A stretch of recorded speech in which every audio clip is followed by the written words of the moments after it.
बहुत ही सारा science fiction movie देखने के बाद मुझे ऐसा लग ही रहा था कि वो एक साईफाई मूवी मुझे क्या ही दिखाएगा, लेकिन 2008 में आया movie the day the earth stood still. इस मूवी को देखने के बाद मुझे ऐसा लग रहा था कि हाउ स्टूपिड आई एम। भाई साहब, ये मूवी आज तक मुझसे कैसे छुपा हुआ था। और आई होप बहुत सारे लोगों ने ऑलरेडी इस मूवी को देख कर रखा होगा। इसके बावजूद भी रिक्वेस्ट रहेगा, जरूर से इस वीडियो को देखना, आपको कुछ नया ही मिल जाएगा। तो टाइम जाया ना करते हुए मेरे फेवरेट एक्टर कियानू रीव्स की इस मूवी को शुरू करते हैं। वक्त होता है 1928। ये जगह होता है इंडियन काराकोरम माउंटेन। हम लोग यहाँ पर एक इंसान को टेंट के अंदर देख पाते हैं और इस टेंट के बाहर बहुत ही ज्यादा बर्फीला तूफान चल रहा था। यहाँ पर इस इंसान को बाहर एक आवाज महसूस होता है और ये इंसान जब बाहर आता है उस चीज को देखने के लिए, यहाँ पर इस इंसान को एक स्पेयर देखने के लिए मिलता है और ये स्पेयर देखने में बहुत ही ज्यादा अजीब होता है और इस चीज के अंदर से लाइट निकल रहा था। यहाँ पर ये इंसान इस चीज को अंडरस्टैंड करने की कोशिश कर रहा था। इसी कारण से ये इंसान इस चीज को टच करके देखता है। ऑब्वियसली यहाँ पर इस इंसान को और हम ऑडियंस को कुछ भी समझ में नहीं आ रहा है, लेकिन क्या रे इंसान यहाँ पर इस चीज को समझ ही पाता उससे पहले इंसान यहाँ पर बेहोश हो जाता है। इसके बाद इस इंसान का जब आंखें खुलता है अपने हाथों पर एक अजीब सा सर्कल को देख पाता है। खैर वक्त तो होता है फास्ट का, लौट कर आता है प्रेजेंट टाइम पर। यहाँ पर हम लोग देख पाते हैं डॉक्टर हेलन बेंसन को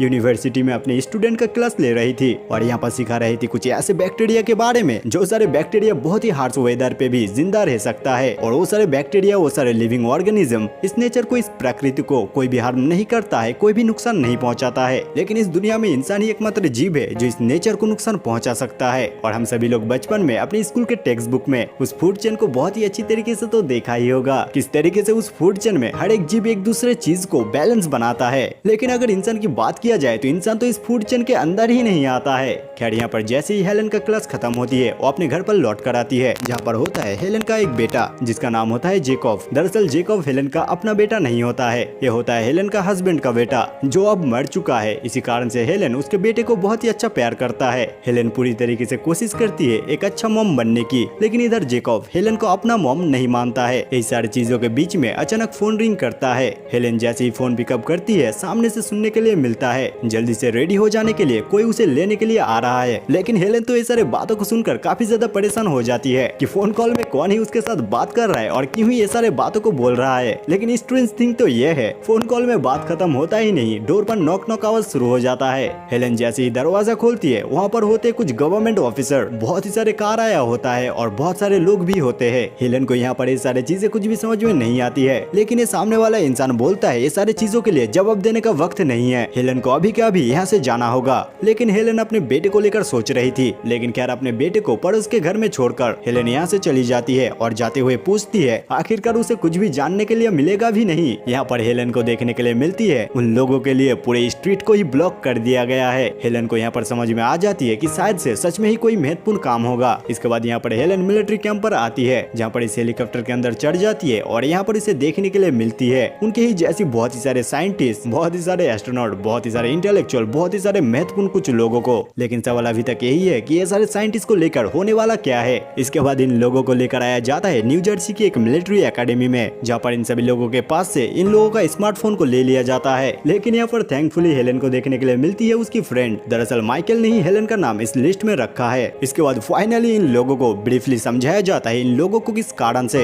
यहाँ पर इन लोगों को लेकर आया गया है। दरअसल जुपिटर के ऑर्बिट में ये लोग कुछ चीज को नोटिस कर पाया है और इन लोगों ने इस चीज का नाम दिया है 07493 और ये चीज बहुत ही जल्दी, बहुत ही फास्टली अर्थ की तरफ आगे बढ़ रहा है और ये इतना तेजी के साथ आगे बढ़ रहा है 78 मिनट के अंदर अर्थ पे आके हिट कर जाएगा। तो ऑब्वियसली 78 मिनट के अंदर ये सभी लोग मिलकर कुछ भी नहीं कर सकता है। तो यहाँ पर इन लोगों को सोचना होगा कि ये चीज जब अर्थ पर आ जाएगा तब इन लोगों को क्या करना है। और यहाँ पर कुछ लोग तो इस चीज का अंदाजा लगा रहा था अगर ये चीज इतना तेजी के साथ अर्थ पर आकर हिट करता है तो अर्थ जिंदा ही नहीं रहेगा। लेकिन खैर ये चीज अर्थ के पास आते ही अपनी स्पीड को बहुत ही स्लो कर देता है और सेफली लैंड करता है सेंट्रल पार्क में। और इधर हम लोग देख पाते हैं कि इंसान पहले से ही तैयारी लेकर रखे थे, बहुत ही सारे फोर्स, बहुत ही सारे मिलिट्री यहाँ पर होते हैं। खैर यहाँ पर ये चीज लैंड करता है, पहले तो समझ में नहीं आता है कि ये चीज क्या है। उसके बाद जब थोड़ा सा क्लियर होता है तब देखने के लिए मिलता है एक स्पीयर टाइप चीज को जिसके अंदर से आ रहा था लाइट और तभी यहाँ से एक क्रीचर बाहर आता है और मुझे बिल्कुल भी आइडिया नहीं है कि ये इंसान है, एलियन है, क्या है ये चीज। वेल यहाँ पर साइंटिस्ट के लिए इतिहास का सबसे बड़ा डिस्कवरी है,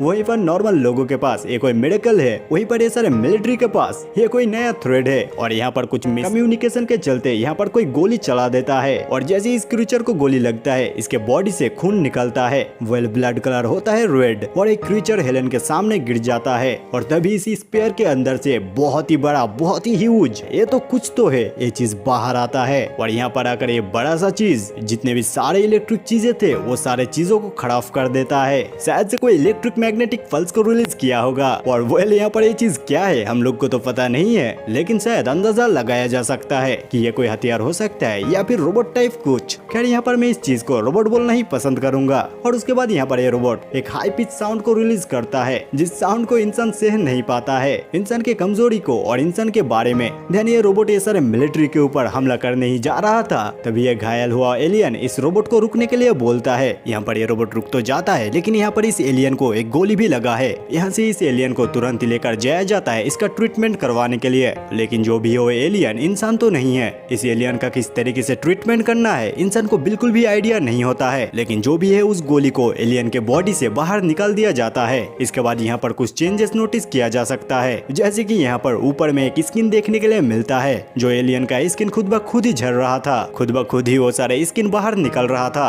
और इस स्किन के अंदर और भी एक स्किन होता है जिसके अंदर होता है bones, blood, metabolical system etcetera. मतलब ऊपर जो स्किन था तुम इस तरीके से बोल सकते हो वो कोई बायो स्पेस सूट था। मतलब धरती से कोई भी इंसान अगर स्पेस में जाता है तो इंसान स्पेस सूट पहनता है, उसी तरीके से इस एलियन ने भी स्पेस सूट पहना है, लेकिन वो स्पेस सूट बायो मटेरियल से बना हुआ था। खैर इसके बाद यहाँ पर हम लोग एक जीव को देख पाते हैं जो पूरी तरीके से इंसान की तरह दिखते हुए लग रहा था। एंड स्ट्रेंज तो ये था कि ये एलियन इंसान की तरह बातें भी कर रहा था।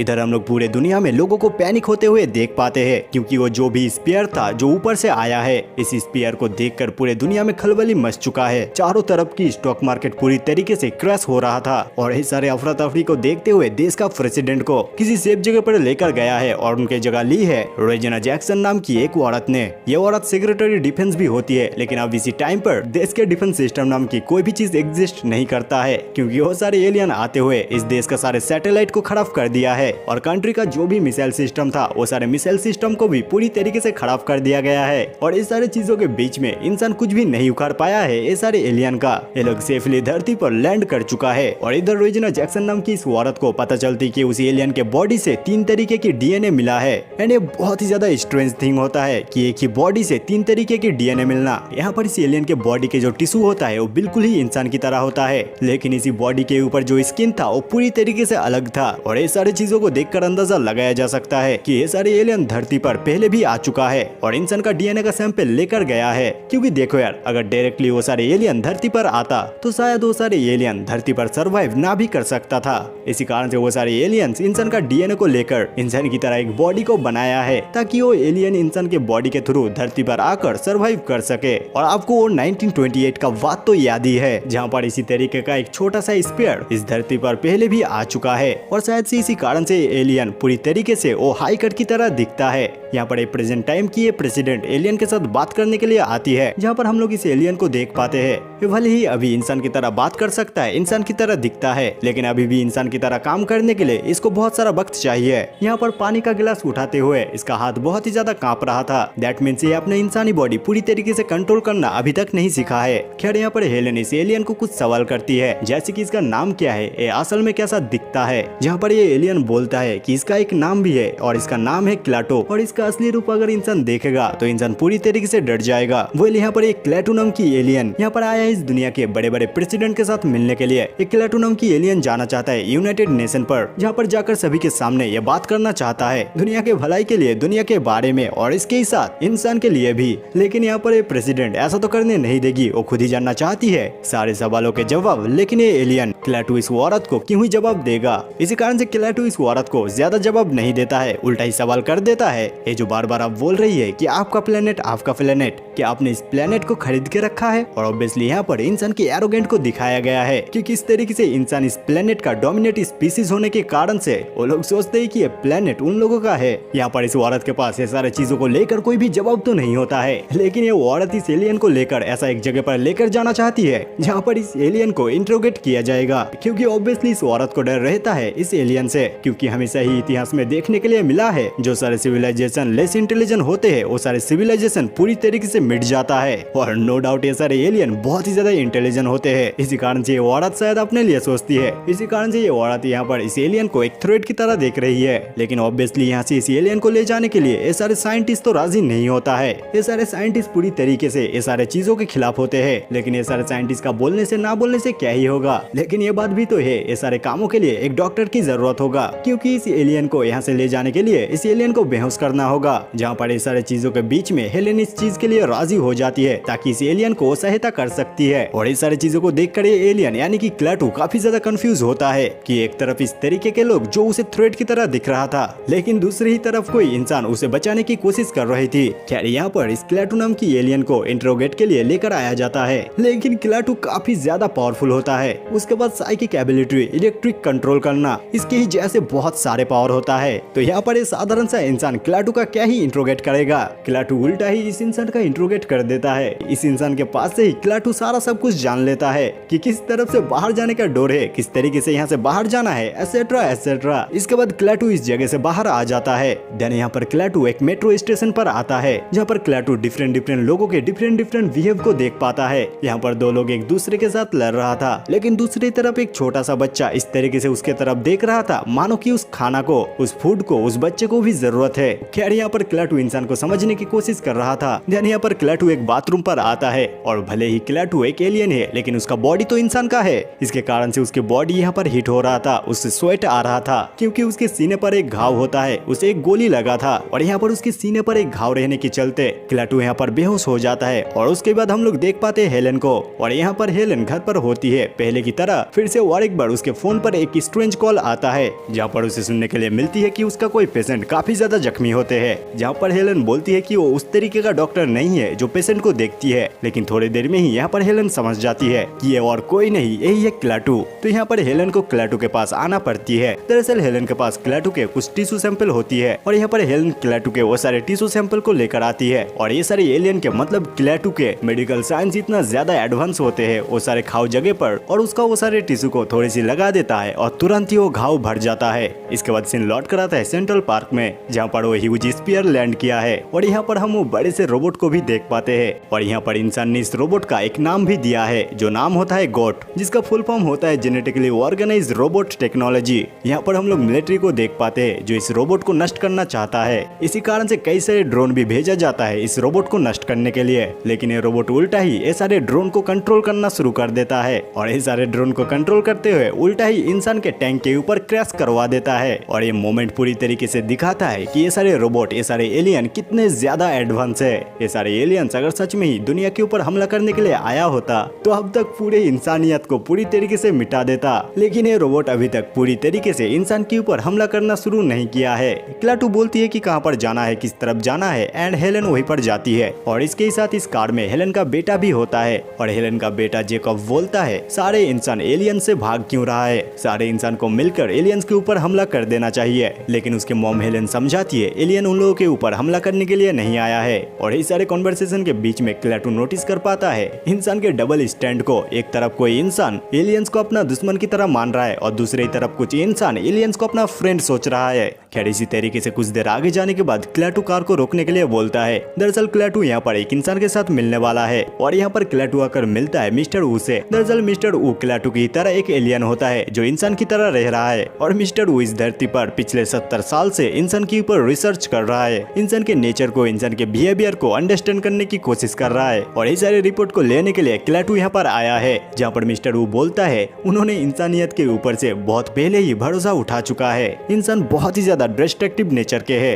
इंसान जो सारे काम करता है वो सारे कामों के फल से सिर्फ अपने आप का ही नुकसान नहीं करता है, उसके साथ इस प्रकृति का और बाकी जीवों का भी नुकसान करता है। और इस सारे बातों को सुनकर क्लाटू मिस्टर वू को बोलता है उनका जाने का वक्त आ चुका है, उनको अब यहाँ से जाना होगा। जहाँ पर मिस्टर वू बोलता है वो यहाँ से जाना नहीं चाहेगा, वो यहाँ पर ही रहना चाहता है और इंसान के साथ मरना चाहता है। लेकिन अभी तो मिस्टर वू बोल रहा था कि इंसान बहुत ज्यादा डिस्ट्रक्टिव नेचर के है। दरअसल इंसान के नेचर ही ऐसा है कि इंसान को पूरी तरीके से डिस्क्राइब करना बहुत ही ज्यादा मुश्किल है। भले ही इंसान बहुत ही ज्यादा खराब क्यों ना हो, लेकिन इंसानियत के अंदर रहने वाला इमोशन, फीलिंग, वो सारे अफेक्शन, एक दूसरे के लिए चाहत, एक दूसरे को अंडरस्टैंड करना, लोगों के साथ रहना, लोगों का साथ निभाना, ये सारे चीजों से मिस्टर वू को प्यार हो चुका है इंसानियत से। इसी कारण से मिस्टर वू यहाँ पर ही रहना चाहता है। और इस सारा बातों को सुनकर क्लाटू के लिए सारा सब कुछ बहुत ही ज्यादा कंफ्यूजिंग होता है और इधर हम लोग देख पाते हो बड़ा सा रोबोट को ये सारे मिलिट्री मिलकर इस सेंट्रल पार्क से उठाकर दूसरे जगह पर लेकर जाया जाता है। और बेसिकली इस जगह से लेकर जाया जाता है इस कारण से क्योंकि उस फैसिलिटी के अंदर ले जाने के बाद इस रोबोट के ऊपर रिसर्च होंगे एंड जाना जाएगा कि ये क्या है क्यों नहीं है। इधर हम लोग क्लेटू को देख पाते हैं जो हेलन को लेकर एक जंगल पर आया होता है और क्लेटू हेलन को यहाँ पर ही रुकने के लिए बोलता है। इसके बाद क्लेटू इसी जंगल के अंदर चला जाता है जहाँ पर हम लोगों को देखने के लिए मिलता है एक छोटा सा स्पेयर और इसी साइज के छोटा छोटा स्पेयर दुनिया के हर कोने पर लैंड किया है। और इधर हम लोगों को देखने के लिए मिलता है ये सारे स्पेयर के अंदर दुनिया के छोटे बड़े बहुत सारे जीव जा रहा था। मतलब यहाँ पर तुम इस चीज का रेफरेंस ले सकते हो प्रॉफेट नोआ के टाइम पर जब पूरे दुनिया को क्लीन किया गया था तब नोआ के आर्क में दुनिया के सारे जीव चढ़ चुका था। उसके बाद जब दुनिया को क्लीन किया गया तब हम लोगों को देखने के लिए मिला कि उस आर्क से सारे जीव बाहर आकर फिर से इस क्लीन दुनिया पर अच्छे तरीके से रहना शुरू कर देता है। इसी तरीके से ये सारे स्पीयर दुनिया के सारे जीवों को लेकर आसमान के ऊपर चले जाता है और ये सारे चीजों को देखकर हेलेन और क्लेटू के बीच में बातें शुरू हो जाता है जहाँ पर इस चीज का पता लगता है कि क्लेटू इस दुनिया को बचाने के लिए आया है। लेकिन इस दुनिया को किससे बचाने के लिए आया है? कैड इस दुनिया को बचाने के लिए आया है इंसान से। मतलब अब धरती से पूरे इंसानियत को मिटा दिया जाएगा और इस दुनिया से इंसानियत को मिटाने का काम ऑलरेडी शुरू हो चुका है। कैड इस सारी चीजों के बीच में यहाँ पर आ जाता है एक पुलिस ऑफिसर और जैसे कि आप लोग को पता है कि क्लेटू अब मोस्ट वांटेड पर्सन बन चुका है। लेकिन क्लेटू के पास भी कुछ टेलीकिनेटिक पावर होते हैं और उसी पावर से इस कार से इस पुलिस वालों को एक्सीडेंट करवा देता है और ये पुलिस वालों यहाँ पर मर जाता है। लेकिन क्लेटू इस पुलिस को फिर से जिंदा कर देता है, मतलब फिर से रिवाइव कर देता है। और इस चीज को देखकर हेलेन बोलती है पहले तुम इस इंसान को किल करे उसके बाद फिर से जिंदा कर दिए। जहाँ पर क्लेटू बोलता है कि मैं इस प्लेनेट को बचाने के लिए आया हूँ न कि एक तुच्छ छोटे इंसान को मारने के लिए। और यहाँ पर हेलेन समझ जाती है क्लेटू अगर चाहता है तो क्लेटू ही एकमात्र है जो पूरे इंसान को बचा सकता है। इसी कारण से हेलेन क्लेटू को बोलती है क्लेटू इंसान को जैसा सोच रहा है इंसान वैसा नहीं है। लेकिन क्लेटू भी बोलता है कि वो कैसे इंसान के ऊपर भरोसा कर सकता है। पहले जब वो यहाँ पर आया तब उसके ऊपर गोली चलाया गया और जब दुनिया के सारे लीडर के साथ मिलना चाहा तब उसके साथ मिसबिहेव किया गया। और क्लेटू यहाँ पर ये भी बोलता है इस पूरे यूनिवर्स के अंदर कुछ ही प्लेनेट ऐसे है जहाँ पर लाइफ सर्वाइव कर सकता है और वो सारे कुछ ही प्लेनेट के अंदर ये धरती भी एक होता है। और इस प्लेनेट के इंसान नाम की जीव जिस तरीके से इस प्लेनेट को हर्ट कर रहा है एवरीडे, ये प्लेनेट बहुत ही जल्दी मर जाएगा और इंसान जैसे जीव के लिए इस यूनिवर्स की इतने महत्वपूर्ण एक प्लेनेट को वो लोग खो नहीं सकता है। इसी कारण से इस प्लेनेट को अगर जिंदा रखना है तो पूरी इंसानियत को इस दुनिया से मिटाना होगा। और ये सारे बातों को सुनकर हेलेन क्लेटू को लेकर एक इंसान के पास जाती है और इस इंसान का नाम होता है डॉक्टर बैनहर्ड। ये इंसान एक नोबेल प्राइज विनर होता है। यहाँ पर बैनहर्ड के बोर्ड पर बहुत ही मुश्किल एक इक्वेशन होता है और क्लेटू इस इक्वेशन को तुरंत ही सॉल्व कर देता है। और बैन इस चीज को देखकर समझ जाता है कि ये इंसान कौन है, मतलब उसके आंखों के सामने रहने वाला इंसान को ही पूरे दुनिया अब ढूंढ रहा है। खैर यहाँ पर क्लेटू बोलता है कि पूरे दुनिया खत्म होने वाला है और इसका रीजन है इंसानियत का एडवांसमेंट। जहाँ पर बैन बोलता है कि नहीं, इंसान का डिस्ट्रक्टिव बिहेवियर, इंसान का किया हुआ काम इंसान को ही नुकसान कर रहा है। इंसान इतना जल्दी बदलना नहीं चाहता है, लेकिन बाहर से आया हुआ एलियन इंसान का इस स्वभाव को किस तरीके से बदलेगा। इसी कारण से इंसानियत जब क्राइसिस के अंदर से जा ही रहा है तो अब इंसानियत को मिटाना ही होगा। जहाँ पर बैन फिर से बोलता है हर एक सिविलाइजेशन तब तक नहीं बदलता जब तक बहुत ही बड़ा मुश्किल ना आए और ये सिर्फ और सिर्फ दुनिया के सिविलाइजेशन के लिए नहीं है। इवन दो क्लेटू के सिविलाइजेशन के लिए भी मुश्किलियत आए थे, उन लोगों का होम स्टार पूरी तरीके से खत्म हो रहा था, तब उन लोगों ने भी अपने आप को इवॉल्व किया, अपने आप को बदला सिचुएशन के हिसाब से। इंसान भी तब तक नहीं बदलता जब तक उसके पीठ दीवार पर टच ना कर जाए। और इसका मतलब बिल्कुल भी ऐसा नहीं है कि इंसान बदलना नहीं चाहता है, इंसान को भी एक मौका मिलना चाहिए। और इस सारी चीजों के बीच में डॉक्टर बैनहर्ड की घर की तरफ बहुत सारे कुछ मिलिट्री हेलीकॉप्टर बहुत ही तेजी के साथ आ रहा था। दरअसल हेलेन की बेटा जेकॉब यहाँ पर टीवी देख रहा था और टीवी देखते हुए इमरजेंसी कॉल पर कॉल कर चुका था और कॉल करके सारा सब कुछ बोल दिया है। और इस सारी चीजों के बीच में अफरा तफरी में सब लोग यहाँ से भागना शुरू कर देता है। जहाँ पर डॉक्टर बैनहर्ड हेलेन को बोलता है हेलेन के हाथ में ही पूरी इंसानियत समा है, जैसे भी हो क्लेटू का मन को बदलना होगा। क्लेटू के अंदर इंसान को लेकर जो भी सोच है उस सोच को गलत साबित करना होगा। खैर यहाँ पर बाहर आकर ये लोग भागने की कोशिश कर ही रहा था, लेकिन ये सारे मिलिट्री हेलेन को उठाकर ले जाती है और यहाँ पर क्लेटू को भी उठाने की कोशिश करता है। लेकिन तुम लोग को पता ही है क्लेटू कितना ज्यादा पावरफुल है, तो यहाँ पर ये सारे हेलीकॉप्टर को क्रैश करवा देता है।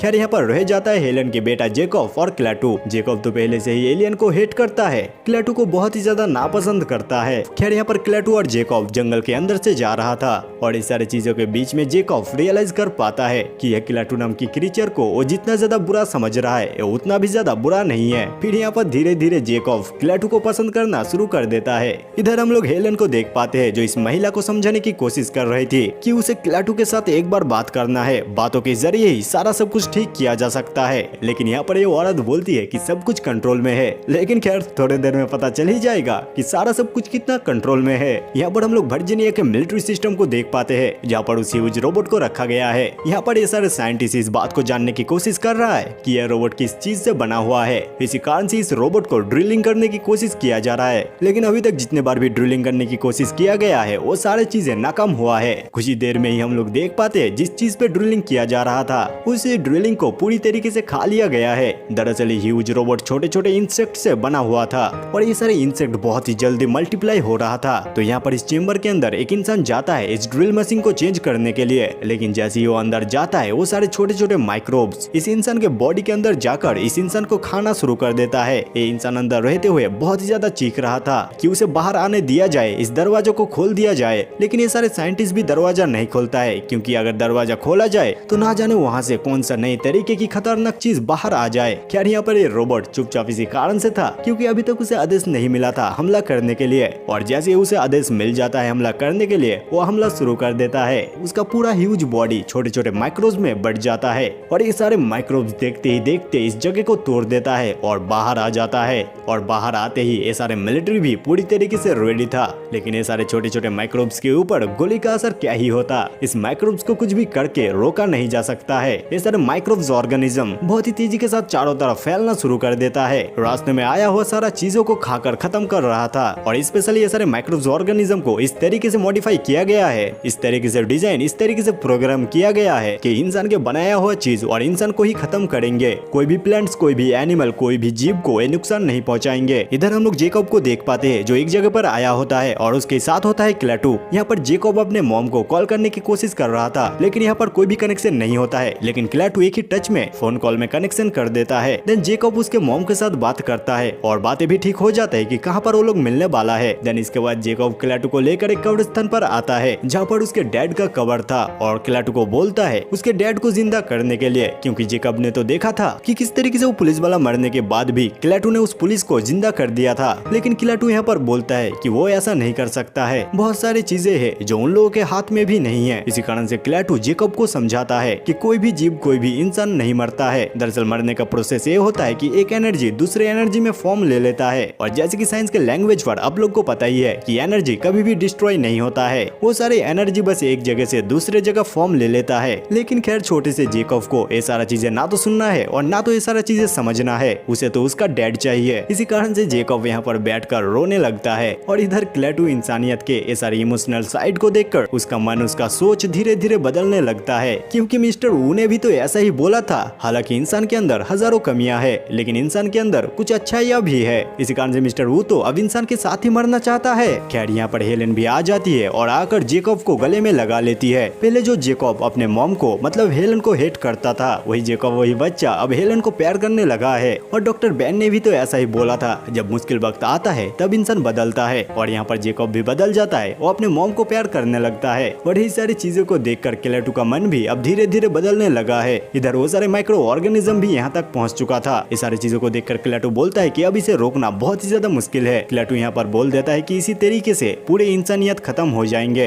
लेकिन हेलेन भी बहुत ही सारा रिक्वेस्ट करती है। क्लेटू बोलता है कि अगर इसे रोकना है तो इसके लिए इंसान को एक मूल्य चुकाना होगा। तो क्लेटू और ये सारे लोग मिलकर यहाँ से जल्दी जाना शुरू कर देता है इस चीज को रोकने के लिए। और इधर चारों तरफ इंसान के बनाया हुआ चीज इंसानियत को मिटाना शुरू हो चुका है। लेकिन आप लोग को तो पता ही है कि इंसान किस तरीके का जीव है। यहाँ पर इंसान सोचता है कि अगर क्लेटू को मार दिया जाता है तो ये सारा सब कुछ रुक जाएंगे। इसी कारण से क्लेटू के कार के ऊपर हमला हो जाता है और ये सारे चीजों के चलते यहाँ पर हेलेन को जो दोस्त था वो दोस्त मारा जाता है। लेकिन खैर जैसे तैसे करके हेलेन और उसका बेटा और क्लेटू यहाँ पर आ जाता है। और यहाँ पर आते हुए हेलेन और उसके बेटे जेकॉब के अंदर वो सारे माइक्रो ऑर्गेनिज्म जा चुका था। यहाँ पर हेलेन अपने बेटे का जान का भीख मांगने लगती है। अपने बेटे जेकॉब के लिए बहुत ही सारा रिक्वेस्ट, बहुत ही सारा रोने लगती है। और यही तो वो चीजें इंसानियत के अंदर जो इंसान को खास बनाता है। इसी कारण से शायद मैं बोलता हूँ कि एक इंसान के कैरेक्टर के अंदर कंपैशन बहुत ही बड़ा चीज होता है। और इसी चीज को तो देखकर क्लेटू का मन पूरी तरीके से बदल जाता है। क्लेटू यहाँ पर सिर्फ जेकॉब का जान नहीं बचाता, उसके साथ हेलेन का भी जान बचाता है। फिर क्लेटू बहुत ही मुश्किल के साथ उस स्पीयर के पास चला जाता है और क्लेटो को उस स्पीयर के पास जाने के लिए इतना स्ट्रगल इसलिए करना पड़ रहा था क्योंकि आखिरकार क्लेटो का बॉडी एक इंसानी बॉडी होता है और वो सारे माइक्रो ऑर्गेनिज्म इंसानी बॉडी के ऊपर ही तो हमला करता है। खैर यहाँ पर क्लेटो जैसे तैसे करके इसी स्पीयर के पास आ जाता है और वो सारे माइक्रो ऑर्गेनिज्म को ये सारा सब कुछ रोकने के लिए आदेश देता है। फिर वो सारे माइक्रो ऑर्गेनिज्म आसमान से बारिश की तरह बरसना शुरू कर देता है और इसी तरीके से खात्मा पूरी तरीके से रोक दिया जाता है। लेकिन खैर क्लेटो ने बोला था कि इंसानियत को इसके लिए मूल्य चुकाना होगा, लेकिन वो मूल्य क्या है? दरअसल वो मूल्य होता है इलेक्ट्रिसिटी। सारे इंसान अब पूरी तरीके से इलेक्ट्रिसिटी खो चुका है और अब पूरे दुनिया पर कोई भी इलेक्ट्रिसिटी ना होने के कारण से उस नेचर को, उस प्रकृति को फाइनली और एक बार इंसान महसूस कर पाता है और शायद इसी कारण से इस मूवी का नाम दिया गया है the day the earth stood still, जिसका मतलब होता है कि वो दिन जब अर्थ रुक चुका था। देन हम लोग मूवी के फाइनल सीन पर देख पाते हैं हेलेन और उसके बेटा जेकब उस बड़े से स्पीयर के सामने खड़ा हुआ था और वो बड़ा सा स्पीयर आसमान की तरफ चला जाता है, सारे इंसान को, सारे इंसानियत को और एक मौका देते हुए। क्या रे मूवी आप लोगों ने क्या पहले देखा था? जरूर से मुझे कमेंट में बताना। और आखिरकार कैसा लगा आपको ये मूवी? मेरे हिसाब से ये मूवी काफी अच्छा था, मुझे काफी पसंद आया है। और मैं आपका होस्ट मुंतनी और आप लोग देख रहे थे वन मूवी एक्सप्लेन्ड।